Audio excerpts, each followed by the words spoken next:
চট্টগ্রাম নগরীর উত্তর কাট্রলী রাসমণিঘাট এলাকা বেড়িবাঁধের সুরক্ষা ও প্রাকৃতিক দুর্যোগ থেকে নগরবাসীকে রক্ষাই করা হয়েছিল বনায়ন। কিন্তু প্রায় এক যুগ আগে সেই প্রাকৃতিক পরিবেশ ধ্বংস করে জায়গা দখলে নেয় বিগত সরকারের প্রভাবশালী মন্ত্রী, এমপি, মেয়র সহ কয়েকটি শিল্প গ্রুপ।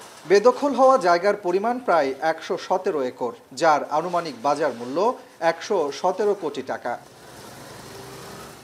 দখলের পর প্রভাবশালী এ গোষ্ঠী গড়ে তোলে ট্রাক স্ট্যান্ড, গোডাউন সহ নানা বাণিজ্যিক স্থাপনা। দুপুরে জেলা প্রশাসন আইনশৃঙ্খলা রক্ষাকারী বাহিনীকে সাথে নিয়ে উচ্ছেদ অভিযানে নামে পানি উন্নয়ন বোর্ড।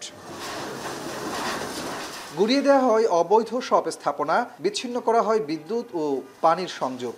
প্রথম পর্যায়ের অভিযানে উদ্ধার করা হবে ৪০ একর জায়গা। যদিও ব্যবহারকারীদের দাবি, পানি উন্নয়ন বোর্ডের কর্মকর্তাদের সহযোগিতায় এ জায়গা ব্যবহার করছিলেন তারা আমার এই জায়গাটা মাইপিয়া বুঝিয়ে দিছে পানি উন্নয়ন বোর্ডে। আমি এখানে প্রায় গ্যারেজ ট্যারেজ করে আমি ৮৩ লক্ষ টাকা খরচ করছি। ওনাদের সাথে আমরা বারবার যোগাযোগ করছি, ওনারা কাছে হবে, একটু ধৈর্য ধরেন, একটু হবে, ধৈর্য ধরেন। এর ভিতরে আমরা ছিলাম। এদিকে পানি উন্নয়ন বোর্ডের দাবি, দালালদের সহযোগিতায় দখলদাররা অবৈধভাবে পানি উন্নয়ন বোর্ডের এসব জায়গা ব্যবহার করে আসছিল। বাংলাদেশ সেনাবাহিনী এবং বাংলাদেশ পুলিশের সহযোগিতায় ৩ দিনব্যাপী উচ্ছেদ কর্মসূচি নেওয়া হয়েছে আপাতত। তবে ভূমির যে পরিমাণ আমাদের আসলে আরও সময় লাগবে এবং আমরা ম্যাসিভ আকারে উচ্ছেদ প্রক্রিয়া কন্টিনিউ রাখবো, যেহেতু এটা একটা কন্টিনিউয়াস প্রক্রিয়া।